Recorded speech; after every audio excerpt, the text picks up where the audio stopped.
আজকের ভিডিওটা আমি আমার ব্যালকনি থেকে শুরু করছি। আজকে হচ্ছে শুক্রবার, সবাইকে জুম্মা মোবারক, সাথে নবী দিবস।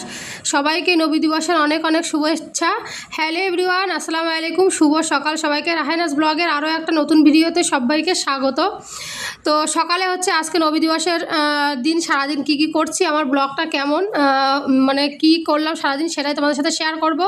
সকালবেলা খাবার তৈরি করেছি, আর এখানে হচ্ছে সকাল সকাল দুধ গরম করছি, কারণ আজকে নবী দিবস উপলক্ষে একটু মিষ্টি কোনো জিনিস করতে মন চাচ্ছিলো। ভাবলাম কি করি, পায়েস করে ফেলি। তো এই যে হচ্ছে পায়েসের জন্য দুধটা আগে গরম করে রেখে দিচ্ছি, আর ওইদিকে হচ্ছে সকালবেলা খাবো ম্যাগি। তো কেরালাতে কিন্তু আজকে হচ্ছে আবার শুক্রবারে অনম পড়েছে। আজকে হচ্ছে মেন অনম, বাচ্চাদের সব স্কুল বন্ধ প্রায় 10 দিন মতো। অনম বলতে কেরালার হচ্ছে একটা উৎসব, 10 দিন মতো সব স্কুল বন্ধ থাকে, মানে এটা সরকারি ছুটি, আর সাথে কাজ টাজও বন্ধ আছে। তো সকালে ম্যাগি করে নিয়েছি, এই যে ম্যাগি খাবো এখন। ম্যাগিটা ভালো করে শসা টসা দিয়ে, ঝাল টাল পেঁয়াজ টেয়াজ দিয়ে ভালো করে সাজিয়ে নিয়েছি। এখন চানাচুর দিয়েছি তার উপরে, আর দিচ্ছি সস। তো সকালের খাবারটা খেয়ে নেবো। তার আগে বলবো, যারা আমার চ্যানেলে নতুন, যারা ইউটিউব চ্যানেল থেকে দেখছো আমার ভিডিওটা, যারা যদি নতুন হয়ে থাকো অবশ্যই আমার চ্যানেলটাকে সাবস্ক্রাইব করবে। যারা ফেসবুক পেজ থেকে দেখছো, পেজটাকে সবাই ফলো করে পাশে থেকো। আর হচ্ছে কিসের পায়েস করবো বলো তো, বাড়িতে সিমাই ছিল না, ছিল হচ্ছে সাবুদানা। তো অনেক দিন ধরে সাবুদানার পায়েসও খাওয়া হয় না, ভাবলাম যে কি করব। তো সাবুদানা রয়েছে যখন হাতের কাছে, যেটা সেটা দিয়ে পায়েসটা করে ফেলবো। তার আগে 1 মগ মতো, মানে 1 কাপ মতো নিয়েছি সাবুদানা। নিয়ে আগে হচ্ছে একবার দুবার ধুয়ে নিয়ে তারপরে পানি দিয়ে ভিজিয়ে রাখবো, কারণ সাবুদানার পায়েস যখন করা হয় তার আগে কিন্তু সাবুদানাটা ভালো করে ভিজিয়ে রাখতে হয় অনেকক্ষণ নরম হওয়ার জন্য। অনেকে আছে হচ্ছে ডাইরেক্ট মানে গরম করে সিদ্ধ করে নেয়, আমি হচ্ছে ভিজিয়ে রেখে তারপরে দুধের ভিতরে রান্না করবো, সেটা আসলে ওইটা বেশি টেস্ট হয়। যাই হোক, যার রান্না তার কাছে, একজন এক এক রকমের কিন্তু রান্নাবান্না করে। আর সকালবেলা আমি উঠে কিছু কাজবাজ করে নিয়ে এদিকে ডাল ভিজিয়ে দিয়েছি, এদিকে কচুর ফুল তুলে নিয়ে এসলাম, সেটাই বেছে ধুয়ে নিয়েছি।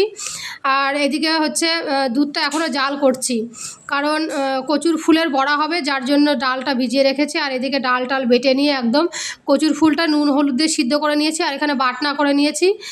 সব কিছু রেডি করে একেবারে রান্নায় বসবো। সব কিছু কাটাকাটি করে মানে রান্না করতে বসলে কিন্তু রান্নাটাও তাড়াতাড়ি হয়ে যায়। এদিকে আমার ভাতও কমপ্লিট, এক্ষুনি আমি ভাত নামাবো। ভাত হয়ে গেছে, একটু পানি লাগতো, পানিটা দিয়ে নিয়েছি, দেখলাম ভালোভাবে ফুটে উঠেছে পানিটা। তো এখন হচ্ছে ভাতটা নামিয়ে নেবো, তারপরে একে একে রান্নাবান্না শুরু করব। আজকে হবে অনেকগুলো কচুর ফুল তুলে নিয়ে এসলাম, সেখান থেকে কিছুটা বড়া করব, আর কিছুটা এই যে রেখে দিয়েছি, এখান থেকে এগুলো ভাজা করব। আর এখন হচ্ছে এই ভাজা করার জন্য ভাতটা নামিয়ে দিয়েছি, একটা কড়াই বসিয়ে তেল দিয়ে, আর তার তেলের ওপর দিয়েছি একটু পেঁয়াজ, আর ফোড়নে দিয়েছি কালো জিরে। তো পেঁয়াজ কুচি আর ঝাল কুচি দিয়ে দিলাম, দিয়ে কচুর ফুলটা ভেজে নেব।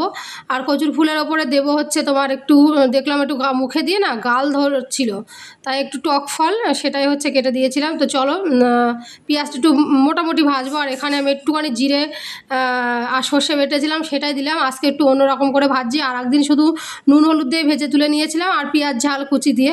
তো আজকে হচ্ছে ওই বাটনা করা ছিল তরকারি, সেখান থেকে একটু জিরে আর সর্ষে বাটা দিলাম, আর হচ্ছে দিয়েছি একটু ঝালের গুঁড়ো, যাতে একটু বেশি ঝাল ঝাল হয়। তো আবার সাথে হলুদও দিয়ে দিয়েছি, সাথে নুনও দিয়ে দিয়েছি একসঙ্গে দিয়ে, তারপরে তোমার হচ্ছে করছি, ভাজা করছি, দিয়ে তারপরে এটা কি বলো তো, কচুর ফুলটা যখন সিদ্ধ করতে হবে তখন কিন্তু বেশি সিদ্ধ করলে হবে না, হাত দিয়ে মানে টিপে দেখতে হবে যে যখন গলে গেছে বোঝা যাবে যে হ্যাঁ হয়েছে, এরপরেই তুলে দিতে হবে সাথে সাথে, কারণ বেশি কিন্তু সিদ্ধ হলে কিন্তু ঘেটে যাবে। আর এটা আলতো হাতে ভালো করে নেড়েচেড়ে নিতে হবে। আমি এখানে আবার একটু দিয়েছি, ধনেপাতা একটু বড় বড় করে হাত দিয়ে ছিঁড়ে দিয়েছি। ওই ফুল ভাজা হয়ে যাওয়ার পরে বড়াটাও ভেজে নিয়েছি, কারণ বড়াটাও রেডি করা ছিল। আর রান্না করব হচ্ছে, আগের দিন চুনো মাছ নিয়েছিলাম, চুনো মাছ না, ওটাকে কী বেশ বলে মাছটাকে, ওই মাছ, আর হচ্ছে ভুলে গেছি মাছটার নাম। ওই মাছটা সবসময় নেওয়া হয় না, তো ওই জন্য ভুলে যায়। তো মোরলা মাছ, হ্যাঁ মনে পড়েছে, মোরলা মাছ দিয়ে পেঁপে দিয়ে চচ্চড়ি করব। আর এখানে ফুল ভাজা, কচুর ফুলের বড়া, কচুর ফুল ভাজা, ব্যাস আজকে দুপুরবেলা এতটুকুই মেনু। তো একে একে ভেজে নিচ্ছি, একবার হচ্ছে ভেজে নিচ্ছি, আর এখনও আর একবার হবে। কচুর ফুলটা না গাল ধরছিল না, কিন্তু ফুলের যে ভাজাটা ওইটা হালকা করে গাল ধরছিল একটু। আর এদিকে আমি কি বলে খুব ইয়েটা রান্না করব, পায়েসটা ভাবছি রান্না করব তরকারি বসিয়ে দেওয়ার আগে। তো কড়াই তোমার হচ্ছে গ্যাসে দিয়ে নিয়েছি, আর সাথে কিন্তু আমি দিয়ে নিয়েছি ওখানে কাজু বাদাম টাদাম দিয়ে নিয়েছি, একটু তেজপাতা এলাচ দিয়ে, তারপরে ওই অল্প একটু গরম দুধ রয়েছে, ওই হালকা গরম দুধে 1 প্যাকেট গুঁড়ো দুধ দিচ্ছি, কারণ গুঁড়ো দুধ দিলে কিন্তু পায়েসটা একটু ঘন হয়, খেতে টেস্টও হয়। তো এই যে আমি ভিজিয়ে রেখেছিলাম যে সকালবেলা দেখলেই সাবুদানাটা, সেই সাবুদানা এখন ভালো করে একটু চটকে নিয়েছি, কারণ চটকে নিলে কি হবে একটু ভাঙা ভাঙা হয়ে যাবে, তাতে ভালো হবে। আর এটা মোটা দানার সাবুদানা ভালো, কিন্তু অনেক আরও একরকম আছে, সেটা হচ্ছে ছোটো দানার। তো এখন এই যে দুধটা কিন্তু হালকা উষ্ণ গরম রয়েছে, তার ভিতরে দিয়ে দিচ্ছি, আর এইদিকে তো গরম হচ্ছে, গ্যাসের উপরে তুলে দিলাম। আর এখন চিনি দিয়ে দেবো অনেকটা পরিমাণে, যতটা পরিমাণে লাগবে মিষ্টি হওয়ার জন্য, মানে যে যার টেস্ট অনুযায়ী মিষ্টি ইউজ করবে, যারা যেমন খেতে ভালোবাসে। আমি একটু পায়েস বা পিঠে একটু মিষ্টি মিষ্টি আমার বেশি ভালো লাগে।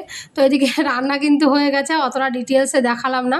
এদিকে পেঁপে রান্না করবো বলছিলাম, পেঁপেটাও বসিয়ে দিয়েছি, বাটা মশলা করা ছিল, একটু আদা রসুন বাটা ছিল, আর হচ্ছে এই যে আমার পায়েস একদম হয়ে গেছে, একটু শুদ্ধ নামিয়ে রেখেছি, তোমার হচ্ছে একটু ঝোল শুদ্ধ, মানে ওইটা কিন্তু টাইট হবে, ঠান্ডা যত হবে তত কিন্তু টাইট হয়ে যাবে। তো বাইরের আজকের ওয়েদার, কেরালাতে কিন্তু আজকে ওনম, ওয়েদার কিন্তু ব্যাপক সুন্দর, মানে মানুষের হচ্ছে উৎসবটাকে সুন্দরভাবে পালন করার সুযোগ দিচ্ছে আল্লাহ। এখানকার মানুষের উৎসব, যাই হোক জামাকাপড় কেচে দিয়েছি, এদিকে জামাকাপড় হচ্ছে সব রোদের দিকে দিয়ে দিলাম। এখন গোসল টোসল করবো, ভাত টাত খাওয়া হবে, তারপরে মেয়ের গোসল করিয়ে দিলাম। চলো খাওয়ার সময় দেখা হোক তোমাদের সাথে। চলে এসি খাওয়ার জায়গায়, এর ভিতরে কিন্তু ঘরটা মুছে নিয়েছি, গোসল করে নিয়েছি। যাই হোক ভিডিওটা একটু ফাস্ট করে দেওয়া রয়েছে, ভিডিও অনেক বড় হয়ে গেছে, তাই একটু ফাস্ট করে দেয়া। তো এই যে মেয়ের জন্য একটা ডিম সিদ্ধ করেছিলাম, মতো ডিম সিদ্ধর কুসুম খাবে না, আমি নিয়ে নিয়েছি। এখানে পেঁপে চচ্চড়ি রয়েছে, এই যে মোরলা মাছ দিয়ে পেঁপে চচ্চড়ি, এত ভালো টেস্ট হয়েছিল, খেতে এত সুন্দর হয়েছিল কি বলবো। আর এই যে ফুলটা, মানে কচুর ফুলের বড়া আর ভাজাটা নিয়ে নিয়েছে, এই যে মেয়ের ভাত।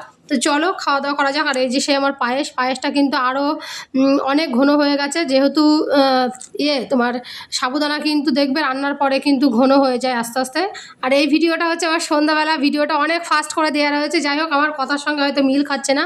আর আমার মেয়ের পায়েস এত ভালো লেগেছে, খেয়ে খেয়ে আর অল্প একটুখানি রয়েছে। আর দুপুরবেলা আমরা সবাই 1 বাটি 1.5 বাটি করে খেয়ে নিয়েছিলাম। তো এখন সন্ধ্যাবেলা চলো চা খেয়ে নেবো। আর আমার বর হচ্ছে কলা ভাজা কিনে নিয়ে এসছে, কলার ভাজা বলতে কলার চিপস, কেরালাতে কিন্তু পাওয়া যায়। তো আজকের ব্লগ এতটুকু, কেমন হয়েছে সবাই জানাবে, দেখাবে নতুন ভিডিওতে।